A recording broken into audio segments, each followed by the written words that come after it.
একজন বৃদ্ধা মহিলা মাথার মধ্যে ভারী একটা বোঝা নিয়ে যায়, কষ্ট হয়ে যেতে পারে না। রহমতের নবী কাছে যাইয়া ডাক দিয়া বলতেছেন, মা গো কই যাও? মহিলায় কয়, বাবা তুমি শুনো নাই? বলে কি? কয় মক্কা মুহাম্মদ দখল করে নিয়েছে, এই মক্কা মুহাম্মদ দখল করে নিয়েছে, তুমি বুঝি শুনো নাই? আল্লাহর নবী বলেন, মা গো শুনেছি, এও তো শুনেছি মুহাম্মদ তোমাদের কি ক্ষমা করে দিয়েছে। মহিলায় কয়, না রে বাবা, তুমি মুহাম্মদ রে চিনো না। মুহাম্মদ রক্তপাত পছন্দ করে, খুব গরম মানুষ। মুহাম্মদ মারামারি কাটাকাটি বেশি পছন্দ করে, এজন্য বদলা নিবেই নিবে, তাড়াতাড়ি জান বাঁচাও। আল্লাহর নবী তখনও নিজের পরিচয় নবী দেন না। পরিচয় না দিয়া নবী বলতেছেন, মা গো বোঝাটা অনেক ভারী, অনেক ভারী, তুমি বৃদ্ধা মানুষ, নিতে কষ্ট হয়, আমি জোয়ান মানুষ, আমার মাথায় তুমি বোঝাটা উঠায় দাও, যেখানে যেতে চাইবা আমি তোমাকে সেখানে পৌঁছায় দেব। একটু জোরে কোন সুবহানাল্লাহ। कौनैन मुख्तार खुदा तुमको बनाया, कौनैन मुख्तार खुदा तुमको बनाया, उम्मत का निगाहबान खुदा तुमको बनाया, उम्मत का निगाहबान खुदा तुमको बनाया। मौला मेरा आका मेरा रहमत की नबी है,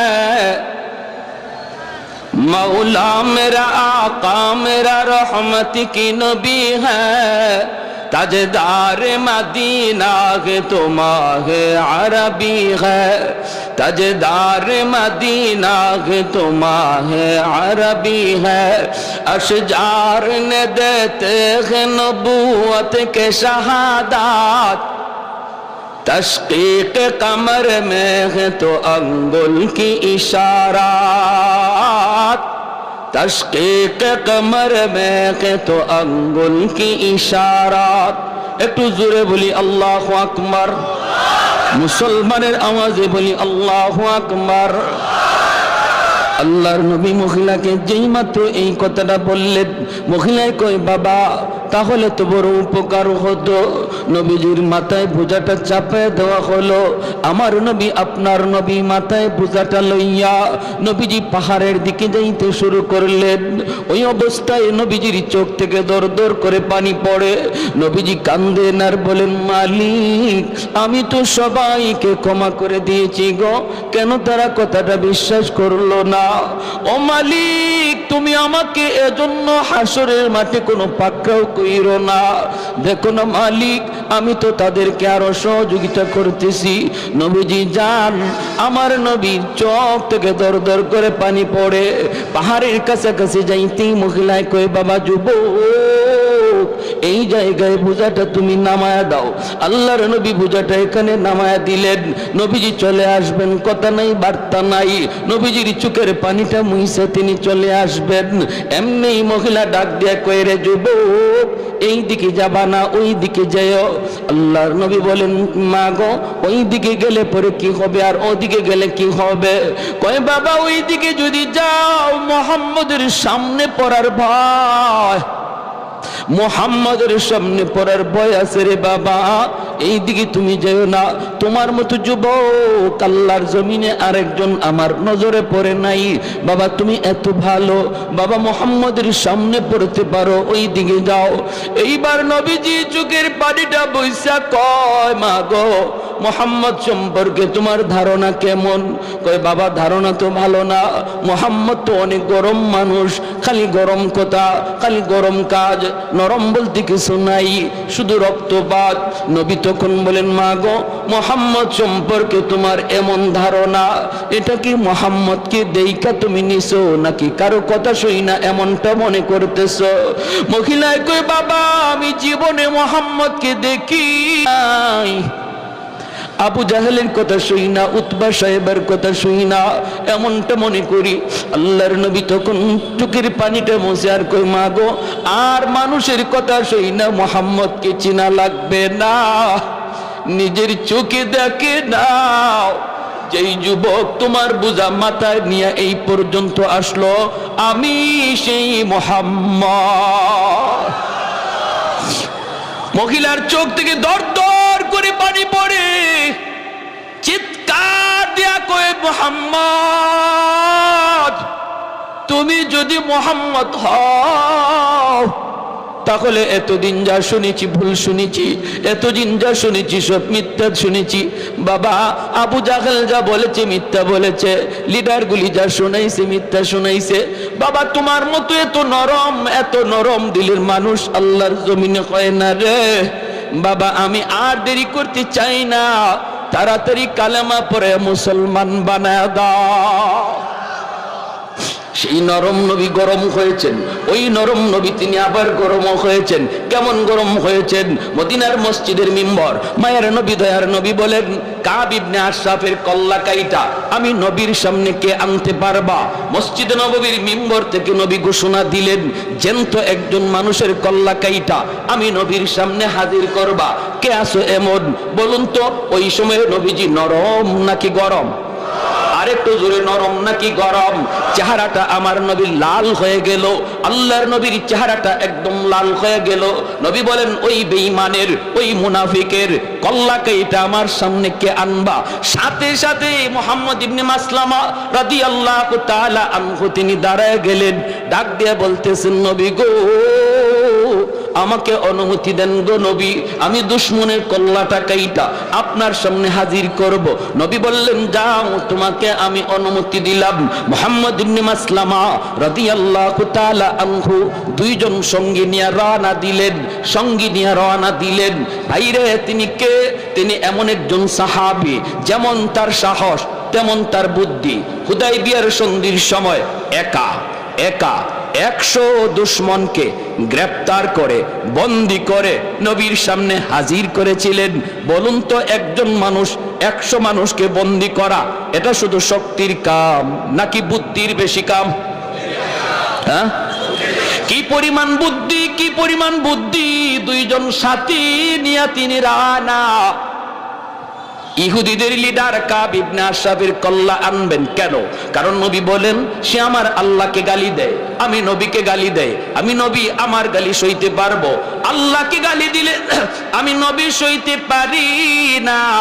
সে মুসলিম নারীদের নিয়ে ব্যঙ্গ করে, মুহাম্মাদুর রাসূলুল্লাহ আল্লাহকে গালি দিলে বন্ধু সয় না, আর বন্ধুকে গালি দিলে আল্লাহ সয় না, ঠিক কিনা? এর নাম হলো মহব্বত। এর নাম মহব্বতের মানুষকে কেউ যদি গালি দেয়, সত্যিকারের আশিক রাসূল সেটা সইতে পারে না। যে বলবে আমার নবীকে আমি মহব্বত করি, ভালোবাসি, নবীকে গালি দিলে আশিক রাসূল ঘরে বসে থাকতে পারে না, সে অবশ্যই জবাব দিবে, রাজপথে নামবে, রক্ত থাকলে রক্ত দিতে প্রস্তুত হবে। বাংলার জমিনে কি পরিমাণ সত্যিকারের আশিক রাসূল আছে প্রমাণ হয়েছে।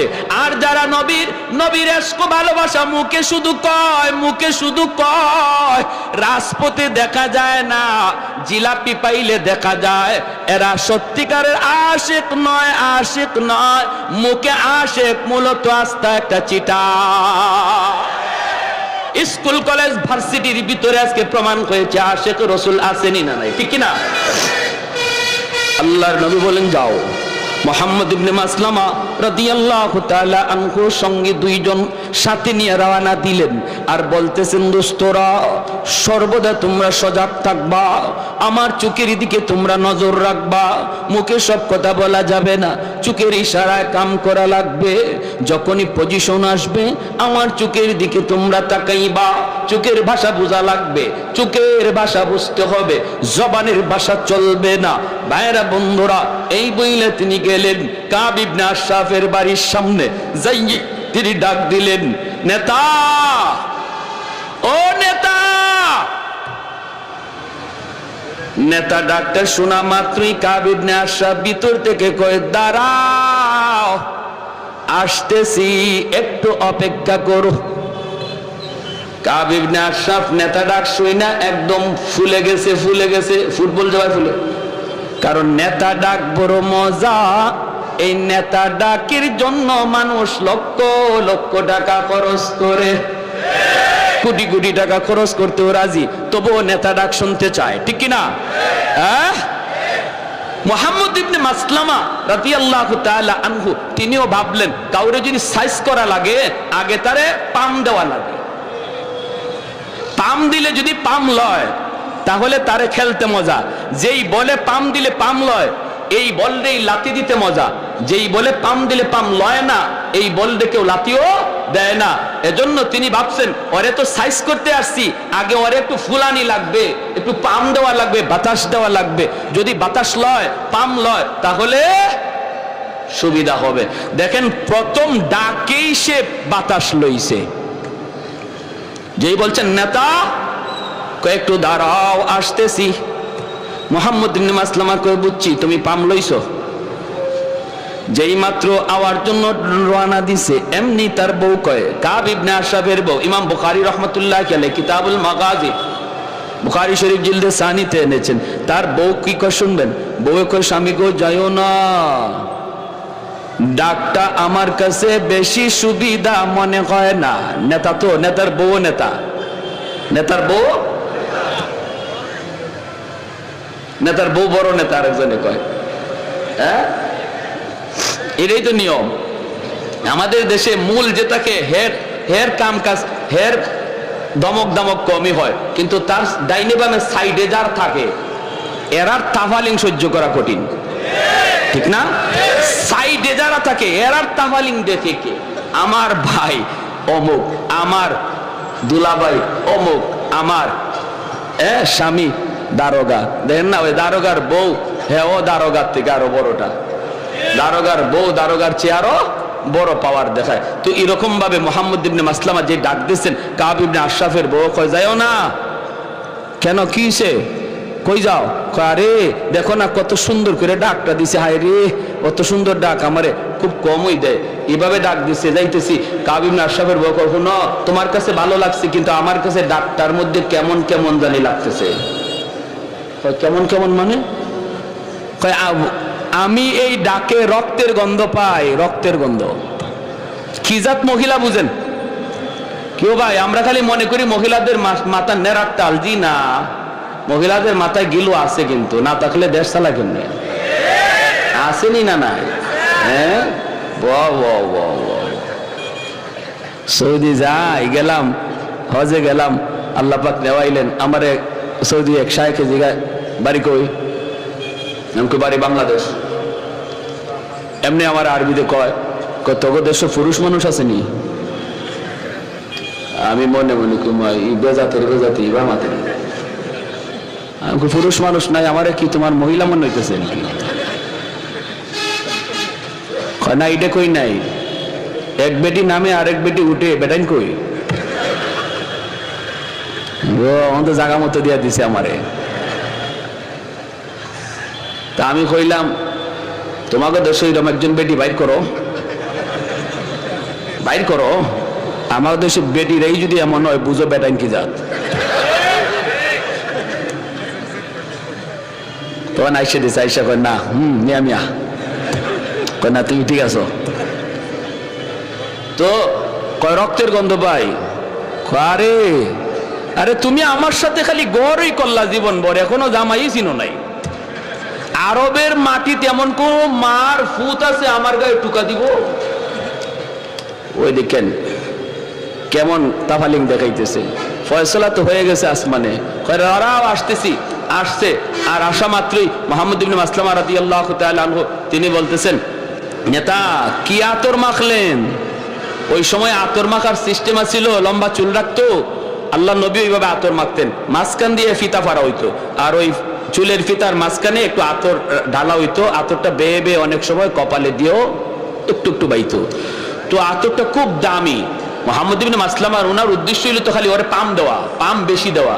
আয়া আসার লগে লগেই বলতেছেন, নেতা কি আতর মাখলেন, এত গান? হে কয় আরে এই আতর তোরা পাবি কই, তোরা ফকিন্নির জাত। আরে আমরাই তো এই আতর মাখি, এটা আরবের সবচেয়ে দামি আতর। মুহাম্মদ ইবনে মাসলামা কয় এবারও তুমি পাম লইছো, তোমারে তো আমি খেলমু, তোমারে নিয়া টার্গেট হইলো এটা। তো নেতা এই আতরটা কি আমি একটু শুনতে পারি আমার নাক দিয়া? তো হ্যাঁ হ্যাঁ হ্যাঁ হ্যাঁ। কত মাথাটা একটু নোয়ান, ওই শুরু হয়েছে, মাথাটা একটু নোয়ান, আতরটা একটু শুনবো। হ্যাঁ হ্যাঁ এই যে নাও নাও। মাথাটা নয়া মাথাটা আগায় দিছে, আর চুল তো লম্বা, চুলটা মাঝে আপনি ধরছেন দইরা আতর শুনবার নিয়ত করে টান দিয়ে কল্লাটা কাছে আনছেন। সাথের দুজনের চোখ দেখুন, তোরা এখনো দেরি করস কে? দেখোস না বলির ফাটা হয়ে গেছে? টান কইরা ধরে রাখছেন, বলির ফাটা, আর দেরি করস কে? আর তো দেরি নেই, সাথে সাথে তলোয়ার বসায় দিয়েছেন, দেহ থেকে কল্লাটা আলাদা হয়ে গেছে। এই কল্লা চুলের মধ্যে ধইরেই আল্লাহর নবীর সামনে নিয়ে বলেন, ইয়া রাসূলুল্লাহ, নেন গো নবী। যার মাথা চেয়েছিলেন, নবী যে তখন ওই মাথা দেখে বলছেন, হাযা রাসু আদুবি ওয়া আদু বিল্লাহ, এটা মানুষের মাথা নয়, এটা আল্লাহ এবং তার রাসূলের দুশমনের মাথা। বলুন তাহলে ওই অবস্থায় নবীজি নরম না গরম? আরো জোরে, নরম না গরম? তাহলে ইসলাম খালি নরম হওয়া শিখায় না জায়গা মতো গরম হওয়াও শিখায়? হ্যাঁ, এজন্য আমার ভাইরা আল্লাহ পাক বলতেছেন, মুহাম্মাদুর রাসূলুল্লাহ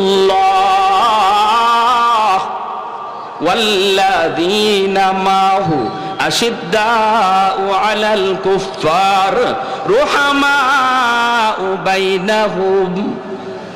আল্লাহ পাক বলেন, আমার বন্ধু এবং আমার বন্ধুর হাতে গড়া সাহাবায়ে কেরামের আদর্শ কেমন জাননি?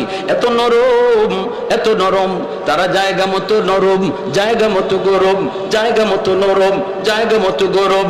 আবু বকর সিদ্দিক রাদিয়াল্লাহু তাআলা আনহু নরম সাহাবী, রুহামাউ বাইনাহুম আশিদ্দাউ আলাল কুফার।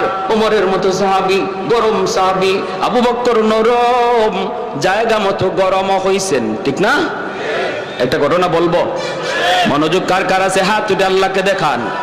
আবু বকর সিদ্দিক রাদিয়াল্লাহু তাআলা আনহুর মতো নরম সাহাবী, তিনিও গরম হয়েছেন জায়গা মতো। প্রতিদিন এক রাস্তা দিয়া যান, ইহুদি উনাকে গালি দেয়, জবাব দেন না, বাপ তুলে গালি দেয়। আবু বকর জবাব দেয় না, জবাব দেয় না, কারণ তিনি তো আবু বকর অত্যন্ত নরম দিলের সাহাবী। ওনাকে গালি দিয়েছে, জবাব নাই। বাবাকে গালি দিয়েছে, জবাব নাই। গোষ্ঠী তুইলা গালি দিয়েছে, জবাব নাই। একদিন ইহুদি আবু বকরকে খেপানোর জন্য আমার নবী, রহমতের নবী, মায়ের নবী তুলে গালি দিছে, আল্লাহকে গালি দিয়ে বসছে। কয় মুসলমানরাও ফকির, ওদের আল্লাহও ফকির, ওদের নবীও ফকির। নাউজুবিল্লাহ কর। সিদ্দিক আকবর যেই মাত্র কয় আল্লাহ ফকির, নবী ফকির, সাথে সাথে আবু বকর ঘুরে দাঁড়ালেন। নরম সাহাবী, এতদিন পর্যন্ত যিনি চোখ তুলে তাকান নাই, জবাব দেন নাই, সাথে সাথে তিনি ঘুরে দাঁড়ালেন। ঘুরে দাঁড়াইয়া হাতের মধ্যে যদ্দুর শক্তি ছিল, এই শক্তি নিয়ে তিনি গালের মধ্যে চোর মারছেন। চট্টা খাইয়া গালটা একদম 5 আঙ্গুলের দাগ বসে গেছে, দপাল দিয়ে মাটিতে পড়ে গেছে, ওই পাশ দিয়ে পড়ে গেছে। নরম হাত যখন গরম হয় কেমন হয় একটু বুঝেন? আরো জোরে ঠিক না? নরম হাত যখন গরম হয় তখন খবর হয়ে যায়, খবর হয়ে যায়। আবু বকরের হাত ছিল এতদিন নরম, হঠাৎ করে হয়েছে গরম। নরম হাতের পিছনে আছে আল্লাহর হাত, ঠিক কিনা জোরে বলেন? উলামায়ে কেরামের হাতের পিছনে আছে আল্লাহর হাত, ওলি আল্লাহদের হাতের পিছনে আছে আল্লাহর হাত, নবীদের হাতের পিছনে আছে আল্লাহর হাত, সাহাবীদের হাতের পিছনে আছে আল্লাহর হাত। উঠে না, উঠে না, উঠে না, উঠে না, উঠলে খবর হয়ে যায়, ঠিক কিনা জোরে কর? উঠে না, উঠে না, উঠে না, উঠলে খবর খাওয়া যায়। মুসা নবীর হাতের তাপ্পর খাইছিল ফেরাউনে, সেই শিশুকালে দুধের বয়সে, দুধ বয়সে ফেরাউনে খাইছে মুসা নবীর হাতের তাপ্পর। খাইয়েই ডাক দিছে আসিয়া রে, ও আসিয়া কই গেলা, তাড়াতাড়ি আও, খবর হয়ে গেছে। কি হইছে? কই আমার গালে চোর মারছে। কেডায় মারছে? কয় এই ছোট বাচ্চায়। আসিয়া বলি, এটা তুমি কি কও? ছোট বাচ্চা হাত নাড়ানাড়ি করছে, তোমার গায়ে লাগছে, গালে লাগছে, তুমি কও চর। বাচ্চারা এমনি তো হাত নাড়ানাড়ি করে। ফেরাউনে কই না গো আসিয়া, চরটা আমি খাইছি, আমি বুঝি। ইডা বুঝা মারছে না না বুঝা মারছে আমি বুঝছি ভালো কইরা। ছোট মানুষের সন্না, ঈশ্বরের মাঝে কি শক্তি আছিল এটা আমি টের পাইছি। তাহলে বুঝলেন নবীদের হাতের পিছনে আল্লাহর হাত উঠে না, উঠে না, উঠলে খবর হয়ে যায়, ঠিক কিনা? উলামায়ে কেরাম হাত তুলে না, তুলে না, তুলে না। উলামায়ে কেরাম নরম জাতি, নরম থাকতে দাও। উলামায়ে কেরাম হাদিস পড়ায়, উলামায়ে কেরাম দিনের কাজ করে, দিনের কাজ করতে দাও। তোমরা মরা গরু হাড্ডি চাবাও, যা মন চায় তা চাবাও। আমাদের কোরআনে আঙ্গুল দিও না, আমাদের টুপিতে আঙ্গুল দিও না, মুসলমানের দাড়িতে আঙ্গুল দিও না, নামাজে আঙ্গুল দিও না। উলামায়ে কেরাম যাদের উসিলায় আল্লাহ জমিনে রহমত নাজিল করে, এদেরকে নিয়ে ষড়যন্ত্র করবা না, ষড়যন্ত্র করবা না। মনে রাখবা, যদি করো, যদি আঙ্গুল তুলো, যদি কোরআনে আঙ্গুল তুলো, তাহলে এই নরম হাত কিন্তু গরম হয়ে যায়, মুসা নবীর হাতের মতো, আবু বকরের হাতের মতো, ঠিক কিনা জোরে কও? যে যে লাইনে আসো এই লাইনে পণ্ডিতি করো, আরেক লাইনে যাও না। তুমি তোমার ইঞ্জিনিয়ারি লইয়া আসো, এই লাইনে পণ্ডিতি যা পারো করো। আমরা তোমার ইগানোকে পণ্ডিতি করি না। তুমি ডাক্তার, ডাক্তারি লইয়া আসো, এই লাইনে পণ্ডিতি করো। আমরা এই লাইনে গিয়ে কথা কইও না, কারণ এই লাইনে আমরা পণ্ডিত না। কিন্তু আমরা যে লাইনে পণ্ডিত, এই লাইনে পণ্ডিতি করতে আইও না। ইগানো করার আগে একটু বুঝছো, তুমি মেজর হও আর ডাক্তার হও আর যাইও, যত যা কিছুই হও, যার যার পণ্ডিতি যার যার সাবজেক্টের উপর, ঠিক কি না? উলামায়ে কেরামের কথার ভুল ধরতে গেলে এই লাইনে তোমাকে আগে পণ্ডিত হওয়া লাগবে। সবাইকে এই কথা জেনে রাখা উচিত। আপনাদেরকেও যারা বগলের নিচে বুখারী শরীফ লইয়া লইয়া উলামায়ে কেরামের বিরুদ্ধে কথা কয়, উলামায়ে কেরামের বিরুদ্ধে পণ্ডিতি করে, কয় নামাজ হয় না, মৌলবীদের কথা ঠিক না, মৌলবীদের কথা মতো জুম্মা পড়লে জুম্মা হবে না, জানাজা পড়লে জানাজা হবে না, রুকু ইবাই করলে হয় না, হাত ইবাই বাঁধলে হয় না, এমন যত ধরনের পণ্ডিতি করে বগলের তরে বাংলা বুখারী লইয়া। আমি ভালো করে বলতে চাই, মনে রাখবা, পণ্ডিতি যার যার সাবজেক্টের উপরে। যদি আপনাদেরকে কেউ এমন পণ্ডিতি করতে বলে, পরিষ্কার টান দিয়ে ধুইরা মুফতি সাহেবের কাছে আনবেন, মুহাদ্দিস সাহেবের কাছে আনবেন, দেখেন তার পাতলা পায়খানা শুরু হয়ে যাবে। তখনই কইব আমার পেটে কামড় মারছে, আমারে বাথরুমে যাইতে দাও, ঠিক না? আপনারা কোনো তর্কে যাবেন না। আপনারা তো তো সহি হাদিসের বান্ডাল লইয়া আইছে, অতএব এর সাথে আপনারা চাপা করে পারবেন না। হ্যাঁ, কয়েকটা হাদিস মুখস্থ করে বহুত বড় চাপা লইয়া আসছে, এর খালি কইবেন চল মুফতি সাহেবের কাছে যাই, দেখবেন হের জ্বর উঠতে গেছে, জ্বর। এটা হইলো হের ট্যাবলেট, এটা হইলো ট্যাবলেট। আপনারা তর্কে যায় না, অদ্দূরে বলে ভাই এত হাদিস বুঝি না, এত সহি হাদিস আর হাসান হাদিস, গায়ের সহি হাদিস এবং জয়ীফ হাদিস কি কয়, এত কিছু বুঝি না, চলো হুজুরের কাছে যাই, দেখবা হের সাথে সাথে 104 ডিগ্রি জ্বর, ঠিক না? পণ্ডিতি যার যার সাবজেক্টে। প্যারে হাজরিন, বলেন, আমরা নিষেধ করি না। উলামায়ে কেরাম বলতেছে আপনারাও কিছু জানছেন, বলেন, বুঝান, কিন্তু একজন আলেমের, একজন মুফতি মুহাদ্দিসের কথাকে যদি আপনার কাউন্টার দিতে হয়, তাহলে অবশ্যই এই লাইনে আপনার অভিজ্ঞতা থাকা লাগবে। আর আলেমদের কথা শুই না আপনি বলতেছেন উলামায়ে কেরামের জবানে শুনছি, এমন কই আপনি কয়েন না দাওয়াতে তাবলীগ করতেছে, ভালো, দাওয়াতে তাবলীগে এইভাবে চলছে, আলেমদের জবানে শুনছি, ভালো কথা। কাউন্টার যদি দিতে হয় এই লাইনে অভিজ্ঞতা থাকা লাগবে। এটা তো একটা পাগলেও বুঝে, তুমি মেজরিয়া বুঝো না তো তোমার মাথায় কি ঢুকছে, ঠিক কিনা? একটা পাগলেও বুঝে। এখন যদি আপনাদের এই এলাকায় মাইকিং করা হয় যে আগামীকাল আপনাদের এই হাসপাতালে আমাদের শাইখুল হাদিস শাহ হুজুর যত সিজারের রোগী আছে এরার অপারেশন করবো, দেবেন, সবাই কইবেন ইন্নালিল্লাহ, হুজুর এই বাড়ি কাম শুরু করলো। সিজার তো আর হইতো না, এটা মাইরা কবর দেওয়া লাগবে, ঠিক না? মরার কাম হইব, এই কাম তো হুজুরা করে না, তো তোমরা এটা করতে হবে।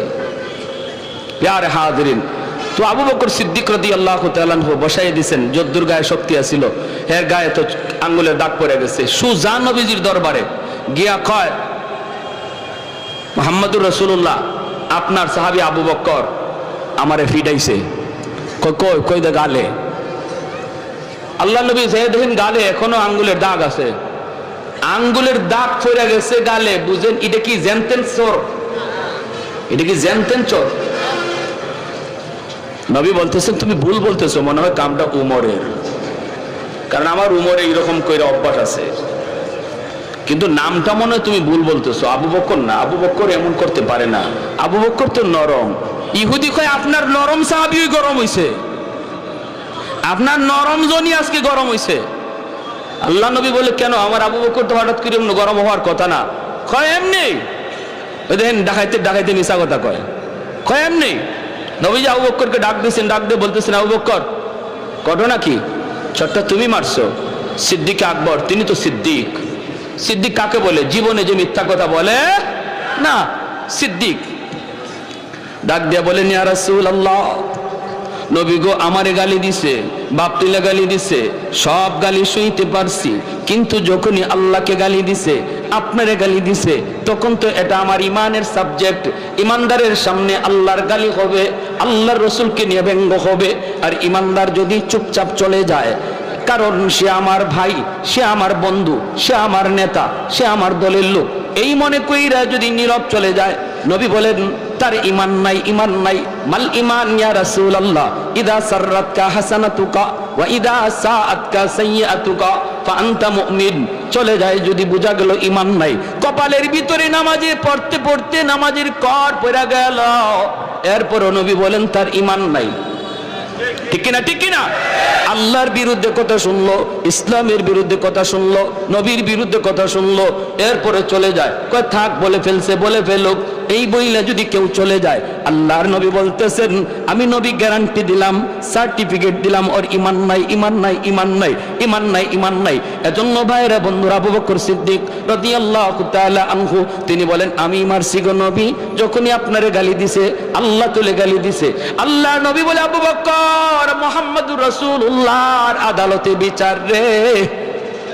আল বাইয়িনাতু আলাল মুদ্দাই ওয়াল ইয়ামিনু আলা মান আনকার। তুমি তোমার দাবির সপক্ষে তুমি দলিল পেশ করো। তোমার আল্লাহকে গালি দিছে, দলিল দাও, দলিল, নতুবা সে কসম করে কিন্তু বিচারের রায় পক্ষে নিয়ে নিবে। আবু বকর সিদ্দিক বলেন, নবী গো, কেউ ছিল না গো নবী, ওখানে কেউ তো ছিল না, আমি আর সে শুধু ছিলাম, সাক্ষী দিবে কে? নবী বলেন, তাহলে রেডি হয়ে যাও, তোমার গালে এইভাবে একটা চোর মারবে, এইভাবে চোর মারবে। সাথে সাথে আবু বকর চোখের পানি সেইরা আল্লাহর কাছে ডাক দিয়া কয়, মালিক, কেউ দেখে নাই, কেউ শুনে নাই, কিন্তু আল্লাহ তুমি তো সব দেখছো, সব শুনছো। সাথে সাথে আল্লাহ জিব্রাইলে পাঠায় কয়, বন্ধু, আবু বকরের পক্ষে আমি আল্লাহ সাক্ষী দিলাম। আবু বকর সিদ্দিক রাদিয়াল্লাহু তাআলা আনহুর মতো নরম সাহাবী, তিনিও গরম হয়েছেন জায়গা মতো। প্রতিদিন এক রাস্তা দিয়া যান, ইহুদি ওনাকে গালি দেয়, জবাব দেন না, বাপ তুলে গালি দেয়, আবু বকর জবাব দেয় না, জবাব দেয় না, কারণ তিনি তো আবু বকর অত্যন্ত নরম দিলের সাহাবী। ওনাকে গালি দিয়েছে, জবাব নাই, বাবাকে গালি দিয়েছে, জবাব নাই, গোষ্ঠী তুইলা গালি দিয়েছে, জবাব নাই।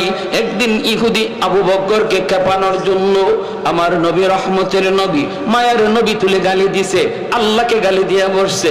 কয় মুসলমানরাও ফকির, ওদের আল্লাহও ফকির, ওদের নবীও ফকির। নাউজুবিল্লাহ কর। সিদ্দিক আকবর যেই মাত্র কয় আল্লাহ ফকির, নবী ফকির, সাথে সাথে আবু বকর ঘুরে দাঁড়ালেন। নরম সাহাবী, এতদিন পর্যন্ত যিনি চোখ তুলে তাকান নাই, জবাব দেন নাই, সাথে সাথে তিনি ঘুরে দাঁড়ালেন। ঘুরে দাঁড়াইয়া হাতের মধ্যে যদ্দুর শক্তি ছিল, এই শক্তি নিয়ে তিনি গালের মধ্যে চোর মারছেন। চটটা খাইয়া গালটা একদম 5 আঙ্গুলের দাগ বসে গেছে, দপাস দিয়ে মাটিতে পড়ে গেছে, ওই পাশ দিয়ে পড়ে গেছে। নরম হাত যখন গরম হয় কেমন হয় একটু বুঝেন, আরো জোরে টেকে না। নরম হাত যখন গরম হয় তখন খবর হয়ে যায়, খবর হয়ে যায়। আবু বকরের হাত ছিল এতদিন নরম, হঠাৎ করে হয়েছে গরম। নরম হাতের পিছনে আছে আল্লাহর হাত, ঠিক কিনা জোরে বলেন? উলামায়ে কেরামের হাতের পিছনে আছে আল্লাহর হাত, ওলি আল্লাহদের হাতের পিছনে আছে আল্লাহর হাত, নবীদের হাতের পিছনে আছে আল্লাহর হাত, সাহাবীদের হাতের পিছনে আছে আল্লাহর হাত। উঠে না, উঠে না, উঠে না, উঠে না, উঠলে খবর হয়ে যায়, ঠিক কিনা জোরে কন? উঠে না, উঠে না, উঠে না, উঠলে খবর খাওয়া যায়। মুসা নবীর হাতের তাপ্পর খাইছিল ফেরাউনে, সেই শিশুকালে দুধের বয়সে, দুধ বয়সে ফেরাউনে খাইছে মুসা নবীর হাতের তাপ্পর। খাইয়েই ডাক দিছে আসিয়া রে, ও আসিয়া, কই গেলা? তাড়াতাড়ি আও, খবর হয়ে গেছে। কি হইছে? কই আমার গালে চোর মারছে। কেডায় মারছে? কয় এই ছোট বাচ্চায়। আসিয়া বলি এটা তুমি কি কও? ছোট বাচ্চা হাত নাড়ানাড়ি করছে, তোমার গায়ে লাগছে, গালে লাগছে, তুমি কও চর। বাচ্চারা এমনি তো হাত নাড়ানাড়ি করে। ফেরাউনে কয় না গো আসিয়া, চরটা আমি খাইছি, আমি বুঝি। এটা বুঝা মারছে না না বুঝা মারছে, আমি বুঝছি ভালো কইরা। ছোট মানুষের সন্না ঈশ্বরের মাঝে কি শক্তি আছিল এটা আমি টের পাইছি। তাহলে বুঝলেন নবীদের হাতের পিছনে আল্লাহর হাত উঠে না, উঠে না, উঠলে খবর হয়ে যায়, ঠিক কিনা? উলামায়ে কেরাম হাত তুলে না, তুলে না, তুলে না। উলামায়ে কেরাম নরম জাতি, নরম থাকতে দাও। উলামায়ে কেরাম হাদিস পড়ায়, উলামায়ে কেরাম দিনের কাজ করে, দিনের কাজ করতে দাও। তোমরা মরা গরু হাড্ডি চাবাও, যা মন চায় তা চাবাও। আমাদের কোরআনে আঙ্গুল দিও না, আমাদের টুপিতে আঙ্গুল দিও না, মুসলমানের দাড়িতে আঙ্গুল দিও না, নামাজে আঙ্গুল দিও না। উলামায়ে কেরাম যাদের উসিলায় আল্লাহ জমিনে রহমত নাজিল করে, এদেরকে নিয়ে ষড়যন্ত্র করবা না, ষড়যন্ত্র করবা না। মনে রাখবা, যদি করো, যদি আঙ্গুল তুলো, যদি কোরআনে আঙ্গুল তুলো, তাহলে এই নরম হাত কিন্তু গরম হয়ে যায়, মুসা নবীর হাতের মতো, আবু বকরের হাতের মতো, ঠিক কিনা জোরে কও? যে যে লাইনে আসো এই লাইনে পণ্ডিতি করো, আরেক লাইনে যাও না। তুমি তোমার ইঞ্জিনিয়ারিং লই আসো, এই লাইনে পণ্ডিতি যা পারো করো। আমরা তোমারই গানকে পণ্ডিতি করি না। তুমি ডাক্তার, ডাক্তারি লই আসো, এই লাইনে পণ্ডিতি করো। আমরা এই লাইনে গিয়ে কথা কইও না, কারণ এই লাইনে আমরা পণ্ডিত না। কিন্তু আমরা যে লাইনে পণ্ডিত, এই লাইনে পণ্ডিতি করতে আইও না। ইগানো করার আগে একটু বুঝছো, তুমি মেজর হও আর ডাক্তার হও আর যাইও, যত যা কিছুই হও, যার যার পণ্ডিতি যার যার সাবজেক্টের উপর, ঠিক কি না? উলামায়ে কেরামের কথার ভুল ধরতে গেলে এই লাইনে তোমাকে আগে পণ্ডিত হওয়া লাগবে। সবাইকে এই কথা জেনে রাখা উচিত। আপনাদেরকেও যারা বগলের নিচে বুখারী শরীফ লইয়া লইয়া উলামায়ে কেরামের বিরুদ্ধে কথা কয়, উলামায়ে কেরামের বিরুদ্ধে পণ্ডিতি করে, কয় নামাজ হয় না, মৌলবীদের কথা ঠিক না, মৌলবীদের কথা মতো জুম্মা পড়লে জুম্মা হবে না, জানাজা পড়লে জানাজা হবে না, রুকু ইবাই করলে হয় না, হাত ইবাই বাঁধলে হয় না, এমন যত ধরনের পণ্ডিতি করে বগলের তরে বাংলা বুখারী লইয়া। আমি ভালো করে বলতে চাই, মনে রাখবা, পণ্ডিতি যার যার সাবজেক্টের উপরে। যদি আপনাদেরকে কেউ এমন পণ্ডিতি করতে বলে, পরিষ্কার টান দিয়া ধুইরা মুফতি সাহেবের কাছে আনবেন, মুহাদ্দিস সাহেবের কাছে আনবেন, দেখেন তার পাতলা পায়খানা শুরু হয়ে যাবে। তখনই কইব আমার পেটে কামড় মারছে, আমারে বাথরুমে যাইতে দাও, ঠিক না?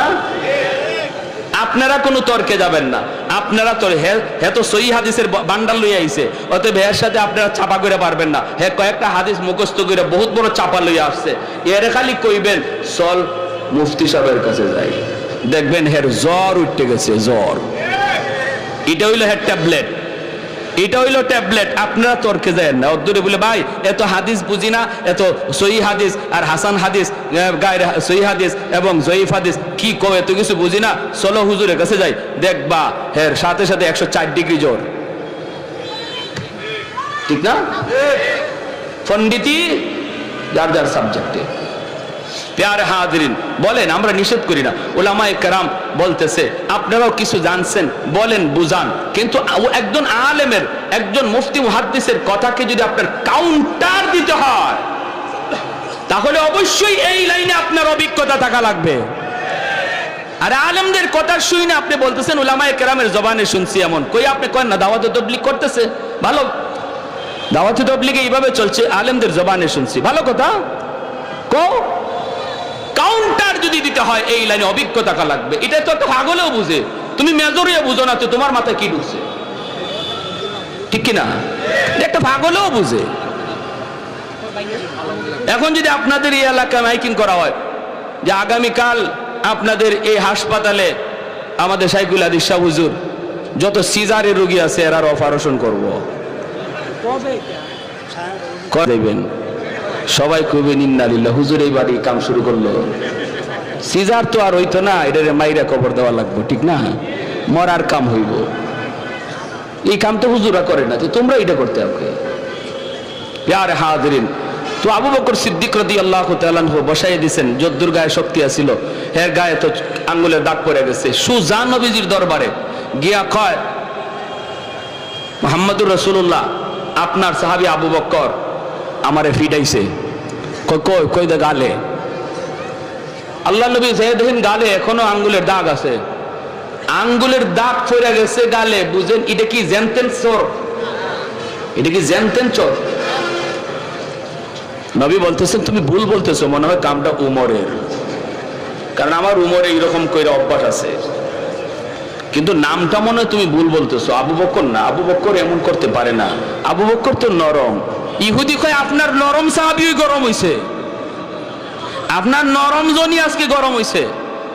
আল্লাহ নবী বলে কেন? আমার আবু বকর তো হঠাৎ করে গরম হওয়ার কথা না। কয় এমনি, দেখেন ডাকাইতে ডাকাইতে মিশা কথা কয়, কয় এমনি।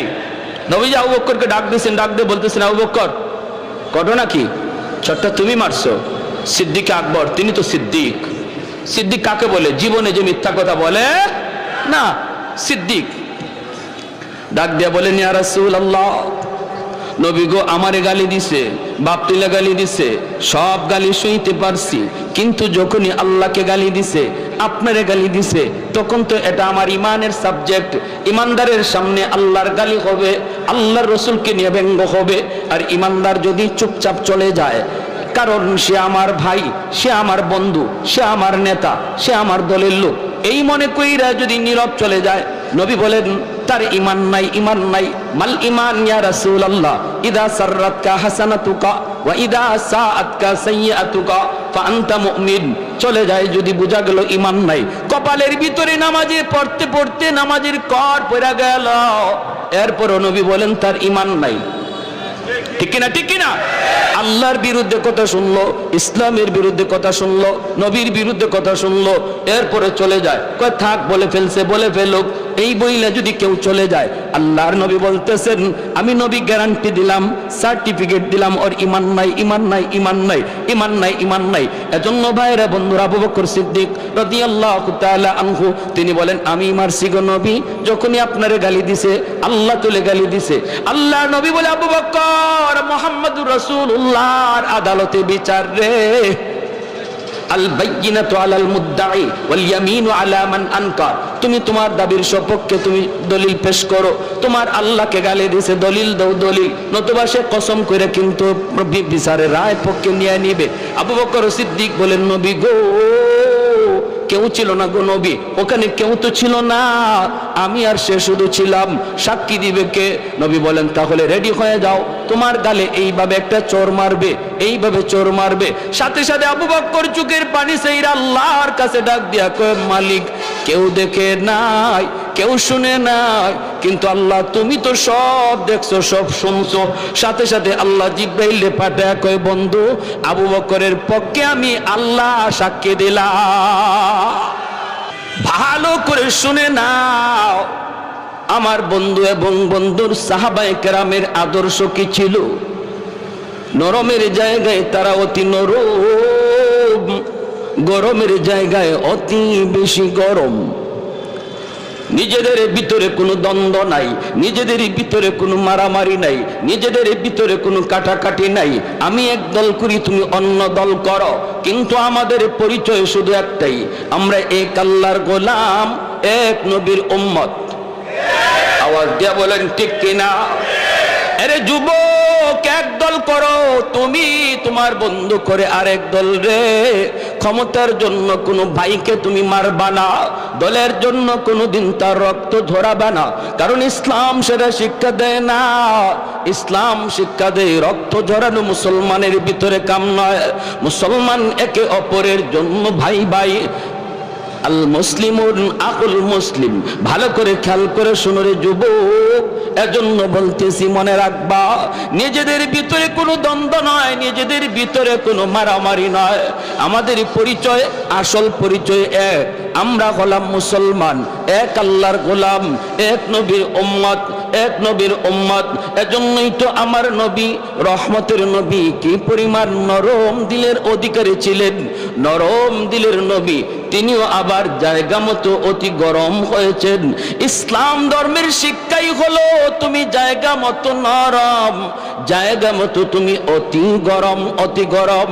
বাইরে নরমের ইতিহাসটা একটু শুনি, নরমের কথাগুলি একটু মনোযোগ দিয়ে শুনি, এরপরে আমার নবীর গরমের ইতিহাসটাও শুনবো, গরমের ঘটনাটাও শুনবো।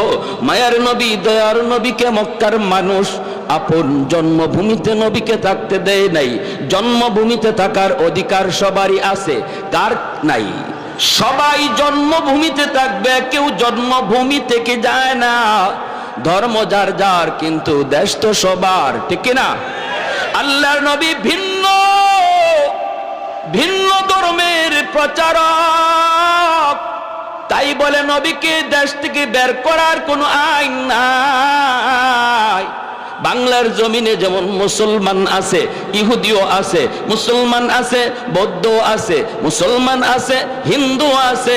এই দেশে আমরা সবাই বসবাস করব, ধর্ম হবে যার যার, দেশ হবে সবার। নাকি উৎসব সবার? হ্যাঁ, বাটফারি হতা।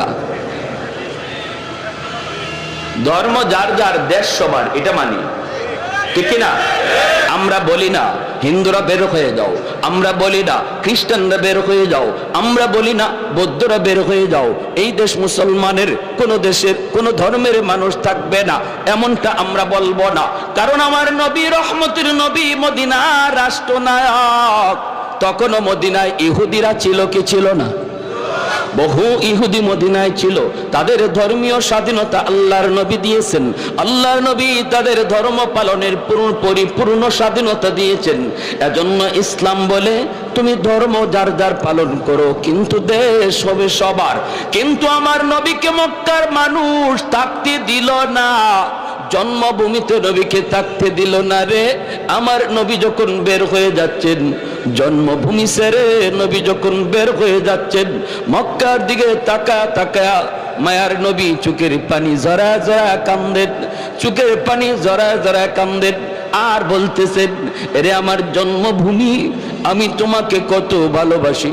মক্কার মানুষগুলি যদি আমাকে নির্যাতন না করত, আমার আপন লোকগুলি যদি ষড়যন্ত্র না করত, আমি তোমাকে কোনোদিন ছেড়ে যেতাম না। কারণ তোমার মাঝে আমার মালিকের ঘর খানায় কাবা, যেই কাবা না দেখলে আমাদের পেটে ভাত হজম হয় না। যেরকম সুবহানাল্লাহ। সকাল সন্ধ্যা যেই কাবা না দেখলে আমাদের ঘুম হয় না। এই খানায় কাবা ছেড়ে মন চায় না, খানায় কাবা ছেড়ে যেতে মন চায় না। এরে মক্কার জমিন, এই জমিনে আমি খেলাধুলা করেছি, এই জমিনে আমার বাল্যকাল, এই জমিনে আমি নবীর কত স্মৃতি জড়িত। এই মক্কা ছেড়ে যেতে মন চায় না, মন চায় না। কিন্তু আমার আপন লোকগুলি যদি ষড়যন্ত্র না করতো, আমি তোমাকে ছেড়ে যেতাম না। মক্কার জমিন, মক্কার দিকে তাকাইয়া মায়ের নবী যখন চোখের পানি ঝরা ঝরা নবী কান্দেন, আল্লাহ পাক জিব্রাইল আমিনকে পাঠায় বলতেছেন, বন্ধুকে জানায় দাও, জানায় দাও, আমি আল্লাহ কসম করে বলতেছি, বন্ধু যাও যাও, আর চোখের পানি ঝরায় না, আর চোখের পানি ঝরায় না, ঝরায় না। আমি ওই কোরআনের কসম খায়া বলতেছি, যে কোরআন তোমার উপর নাজিল করেছি, অল্প দিনের ভিতরেই আবার তোমার জন্মভূমিতে আমি আল্লাহ সসম্মানে ফিরায় দিব। মায়ার নবী, দয়ার নবী মদিনা শরীফে মায়ার নবী হিজরত করে চলে গেলেন। দিন যায় রাত যায়, সাহাবায়ে কেরামের ভিতরে মদিনা মক্কায় আসার জন্য তারা পাগল পাড়া। জন্মভূমির কথা কার না ইয়াদ হয়? যারা সৌদি থাকে, আমেরিকা থাকে, লন্ডন থাকে, তারাও জিজ্ঞেস করবেন দেশে যেতে মন চায় কি না। পাগল পাগল। দেশ থেকে একজন মানুষ গেলে 1000 মাইল পাড়ি দিয়া তার সাথে দেখা করতে আসে। আমি বলছিলাম, চাচা এত লম্বা সফর করে কেন আসলেন? চাচা বলতেছে, রে বাতিজা, যখনই শুনছি তুমি জেদ্দা আসছো, দেখার জন্য পাগল হয়ে গেছি। কারণ দেশের মানুষের কাছে বসলে পরে দেশের গ্রাণ পাওয়া যায়। তার কাপড়ের মধ্যে দেশের ঘ্রাণ পাওয়া যায়, তার শরীরের ভিতরে দেশের ঘ্রাণ পাওয়া যায়। প্রবাসে যারা আছে তারা জানে দেশের মায়া, প্রবাসে যারা আছে তারা জানে দেশের কদর। এজন্যই সাহাবায়ে কেরাম একদম মন উতলা হয়ে গেল। সাহাবায়ে কেরাম রাদিয়াল্লাহু তাআলা আনহুম বলেন, নবী গো, ও গো আল্লাহর নবী, আর পারি না গো নবী, ও গো নবী আর পারি না। আমরা কি আর কোনোদিন মক্কায় যাব না? আমরা কি আর কোনোদিন মক্কায় যাব না? 5টা বছর 6টা বছর চলে গেল। মায়ার নবী বলতেছেন, সাহাবীরা অল্প সময় ধৈর্য ধরো, আল্লাহর পাক পক্ষ থেকে অনুমতি আসবে, অনুমতি আসবে। অনুমতি ছাড়া আমি নবী কিছু বলতে পারি না, অনুমতি দিতেও পারি না। একদিন মায়ের নবী স্বপ্নের কথা শোনায় দিলেন, আল্লাহর নবী স্বপ্নের কথা শোনায় দিলেন। স্বপ্নে দেখেছি আমি ওমরা করতেছি, স্বপ্নে দেখেছি আমি খানা কাবা তওয়াফ করতেছি। সাহাবায়ে কেরামের ভিতরে আনন্দ, সাহাবায়ে কেরামের ভিতরে অনেক আনন্দ, কারণ তারা ভালো করে বুঝতে পারলেন মায়ার নবীর স্বপ্ন এটাও বাস্তব, নবীদের স্বপ্ন এটাও ওহী। মনের ভিতরে আনন্দ, কোন দিন কখন নবী তা বলেন না। এরপরে নবী একদিন ঘোষণা দিয়ে দিলেন, চলো উমরায় যাব। সংক্ষেপে বলতেছি, লম্বা কথা, এজন্য বিস্তারিত বলার সুযোগ নাই।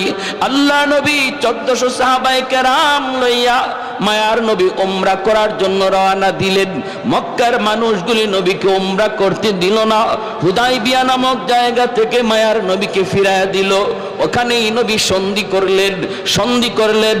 এই সন্ধিটা বাহ্যিকভাবে ছিল মুসলমানের বিপক্ষে, কিন্তু আল্লাহ জানেন এই সন্ধি ছিল মুসলমানের পক্ষে। জোরে কোন সুবহানাল্লাহ। 2 বছর পার হয় নাই রে যুবক, সন্ধির মেয়াদ ছিল 2 বছর। এর ভিতরেই তারা সন্ধি ভাঙতে বাধ্য হয়েছে মক্কার কাফিররা। আল্লাহর নবী 10,000 সাহাবায়ে কেরাম লইয়া মায়ার নবী মক্কা জয় করার জন্য, মক্কায় অভিযান করার জন্য আল্লাহর নবী রওনা দিয়ে দিলেন। মক্কার কাছাকাছি এসেই নবী অবস্থান করলেন। নবী বলতেছেন, সাহাবীরা রে, রাত হয়ে গেছে, সন্ধ্যা হয়ে গেছে, এখন যদি মক্কায় ঢুকি অন্ধকারে মারামারি হবে, কে কাকে মারবে কোনো খেয়াল থাকবে না। নারীর গায়ে হাত উঠে যেতে পারে, শিশুর উপরে তলোয়ার চলতে পারে, নিরপরাধ নিরস্ত্র মানুষের গায়ে তলোয়ার চলতে পারে রে। না না, রাতের বেলা আমি নবী ঢুকতে পছন্দ করি না। আমরা রাত অবস্থান করব এই সমতল জায়গায়, সকালবেলা আমরা মক্কায় ঢুকবো, সকালবেলা মক্কায় ঢুকবো। এই হলো মানবতার নবী, এই হলো রহমতের নবী। সাহাবায়ে কেরামের যে স্পিরিট ছিল, এই স্পিরিটটা ছিল এখনই মক্কায় ঢোকার। কিন্তু মায়ের নবী, তিনি তো মানবতার নবী, তিনি চিন্তা করেছেন অন্ধকারে মারামারি ঠিক নয়, অন্ধকারে মারামারি ঠিক নয়। কে কারে মারবে, শিশু হত্যা হয়ে যেতে পারে, নারীর উপর হামলা হতে পারে। এজন্য মানবতা ইহুদিরা শিখায় না, মানবতা বেঈমান শিখায় না। মানবতার মূর্ত প্রতীক হলেন আমার আপনার নবী, রহমতের নবী, নবী মুহাম্মাদুর রাসূলুল্লাহ। জোরে বলি সাল্লাল্লাহু আলাইহি ওয়াসাল্লাম। আজকে মানবতার দোহাই দেয় বেঈমানের দল। মায়ার নবী শিশু হত্যা করাকে অপরাধ বলেছেন, অপরাধ, মানবতা বিরোধী কাজ নবী বলেছেন। কিন্তু আজকে ফিলিস্তিনের জমিনে মুসলমানের শিশু রক্ত ঝরছে, আরাকানের জমিনে মুসলমানের শিশু রক্ত ঝরছে। নাফ নদীর পানি আজও সাক্ষী হয়ে আছে।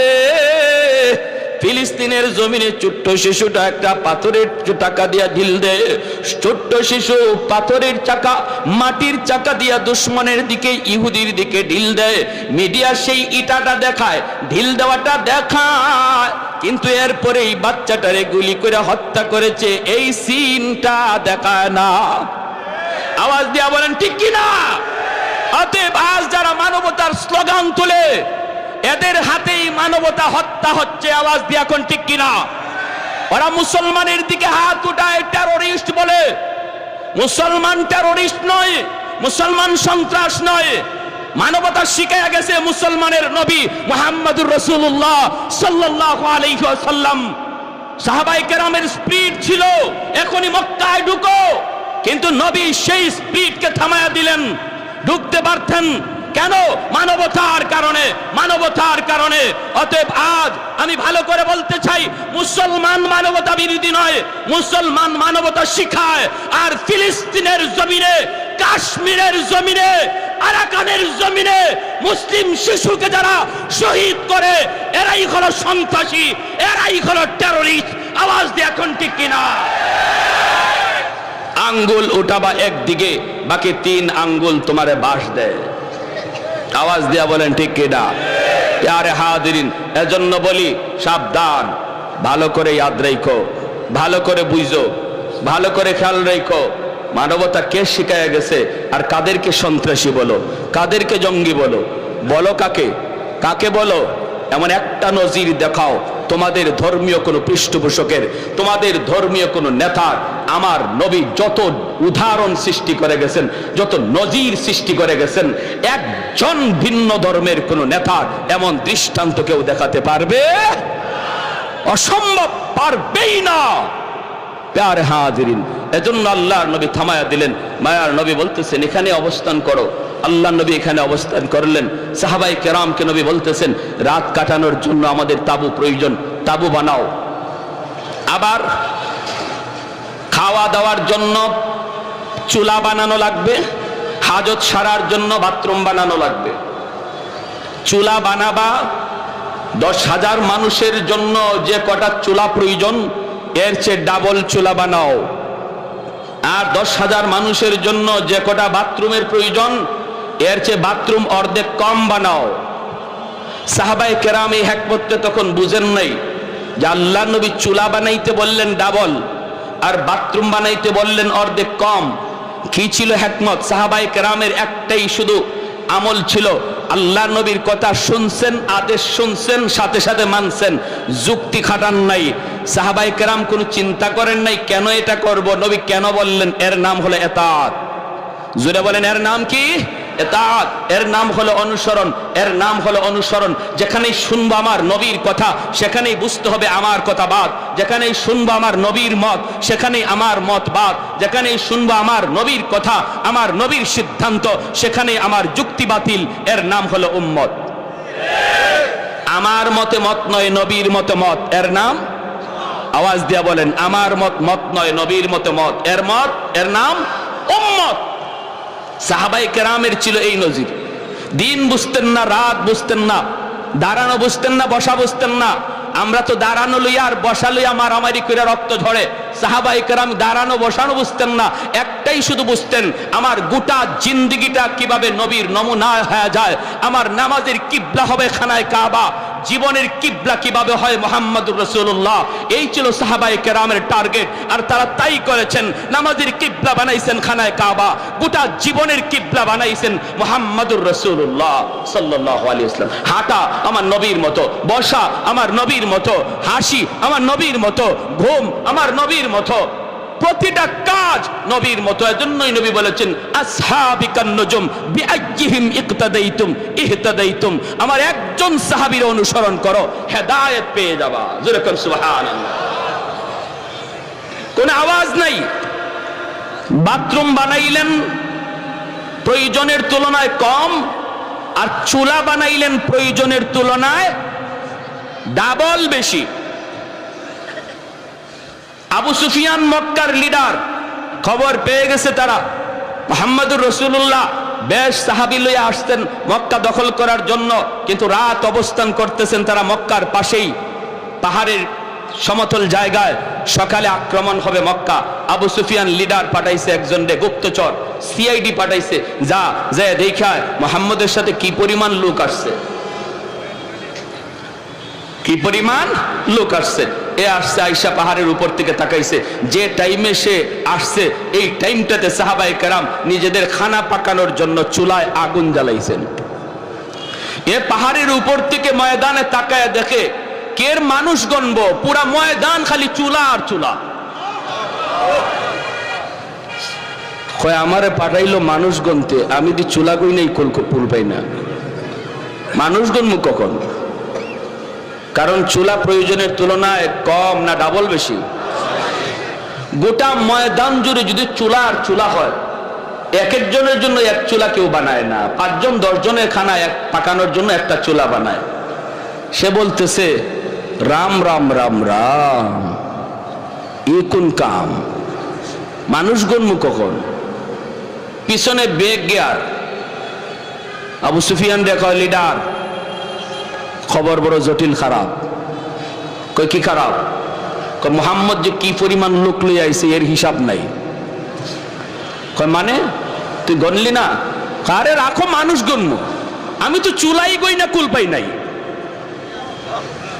যে পরিমাণ চুলা দেখছি ময়দানে, মানুষ গনমু কখন? কেউ চুলা গইনা শেষ করতে পারবে না। কত তোর আন্দাজ কেমন? একটু ধারণা দে না আমারে। আরে মারামারি করবো তো পরে, আগে তো ধারণা নিতে হবে।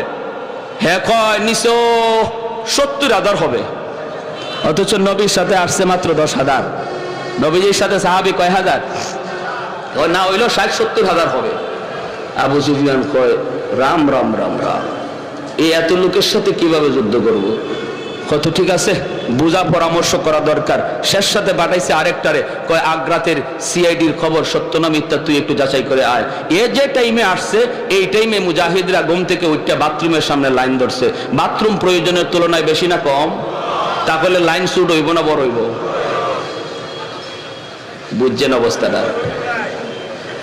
এ পাহাড়ের উপর থেকে তাকাইছে মানুষগণ, তো মানুষ গণব কি? বাথরুমের সামনে যা দাঁড়ায় আছে এই লাইনে গইনা কুল পায় না। এখন কয় হাই হাই হাই হাই, সব তো আর বাথরুমে আসে নাই, কিছু মানুষের বাথরুম ধরছে, বাকিরা তো তাবুতে। যে পরিমাণ লাইনে দাঁড়াইছে এটা গণমু কখন আর হিসাব লইমু কখন? হেওয়া পিছনে বেজ্ঞার গিয়া কয় উস্তাদ মারামারি করলে আপনি করেন, আমি গেলাম। আমি নাই। বলে কেন, কি হয়েছে?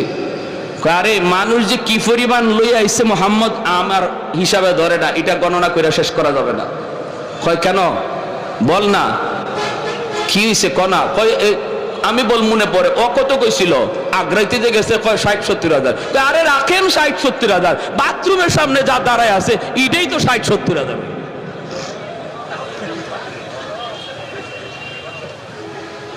আবু সুফিয়ান কয় যে যে ভাই পারো বাগো, আমিও গেলাম।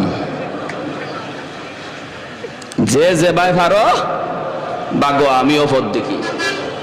বেচারা পথ দেখা লাগছে না, তাই নিজে মুসলমানই হয়ে গেছে। এটাও আল্লাহর নবীর দোয়া। কারণ আবু সুফিয়ানের মেয়ে উম্মে হাবিবা রাদিয়াল্লাহু তাআলা আনহা নবীজির একজন পবিত্র বিবি। তিনি আল্লাহ নবীকে নিয়ে দোয়া করছিলেন, নবী গো আমি একটু হাত উঠাই, আমি একটা মুনাজাত করি, আপনি আমার সাথে শুধু আমিন কইেন। নবী কয় আচ্ছা ঠিক আছে, মুনাজাত করো।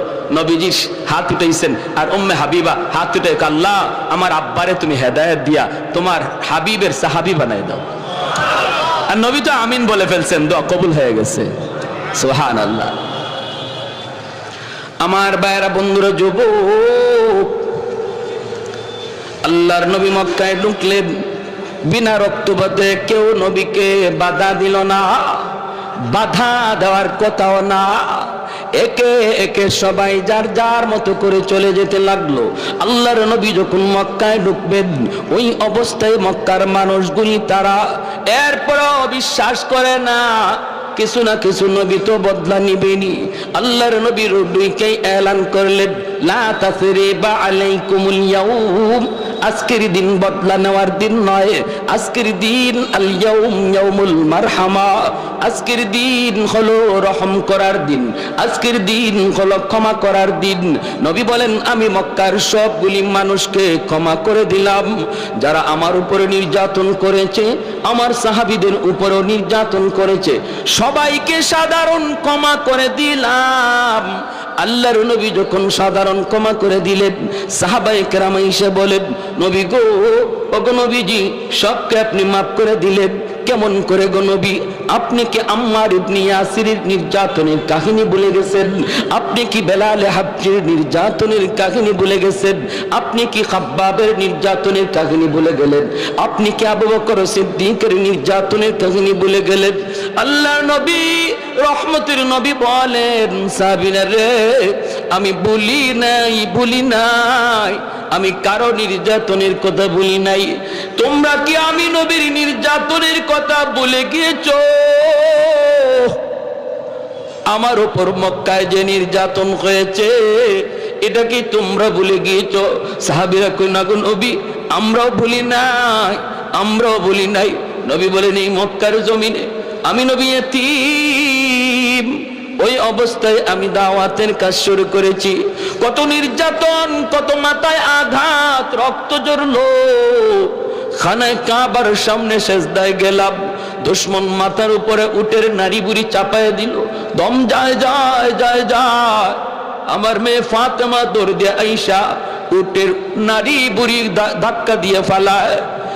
তোমরা কি ভুলে গেছো 2 বছর 3 বছর আমি নবী পরিবার সহ বন্দী ছিলাম শিয়াবে আবি তালিবের ভিতরে?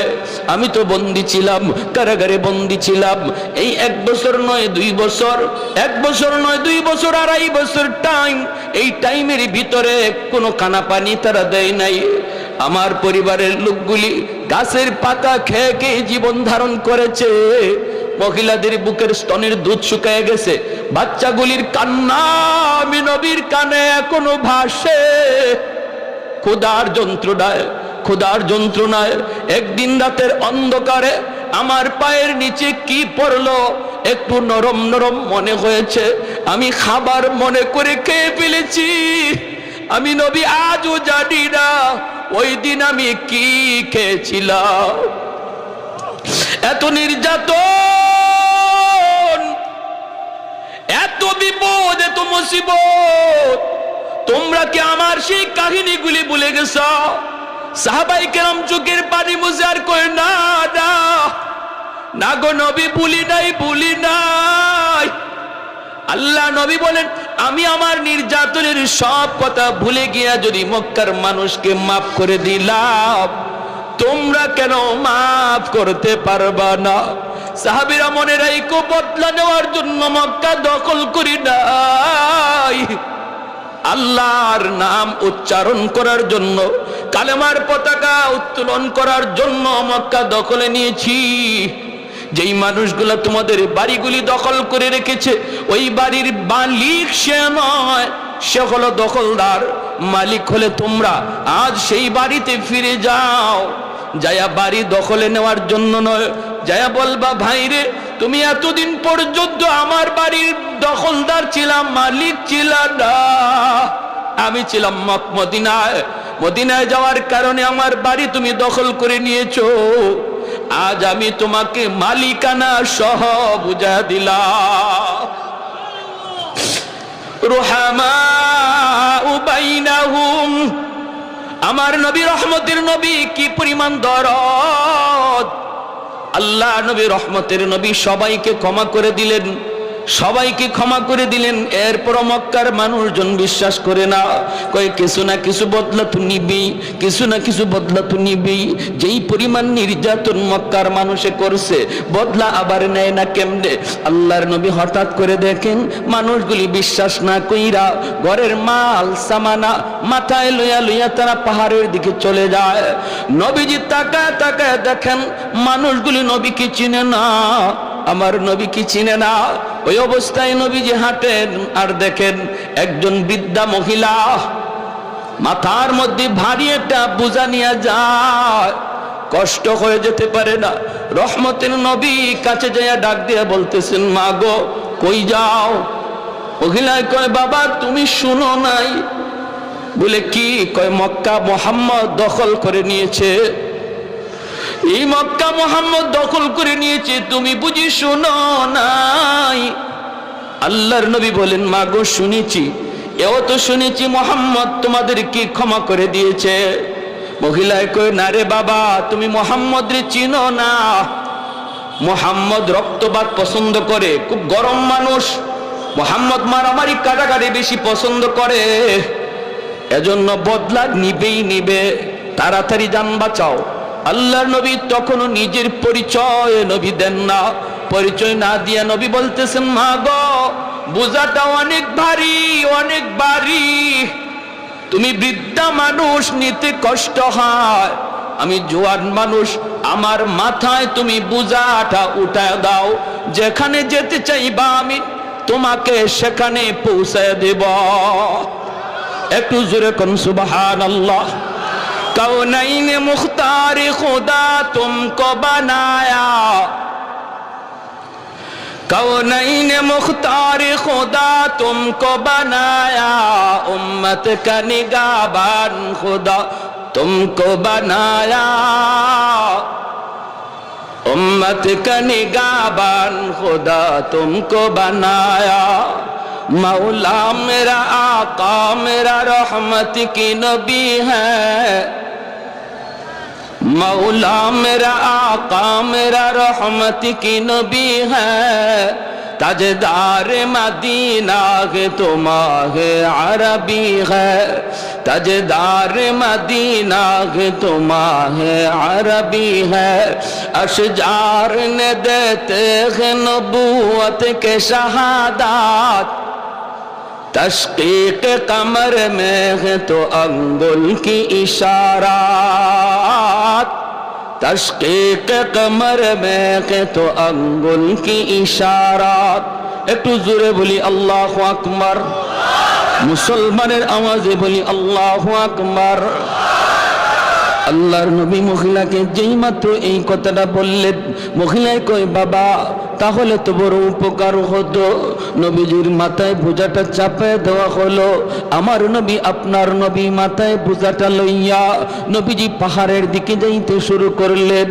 ওই অবস্থায় নবীজির চোখ থেকে দর দর করে পানি পড়ে। নবীজি কান্দেন আর বলেন, মালিক আমি তো সবাইকে ক্ষমা করে দিয়েছি গো, কেন তারা কথাটা বিশ্বাস করলো না?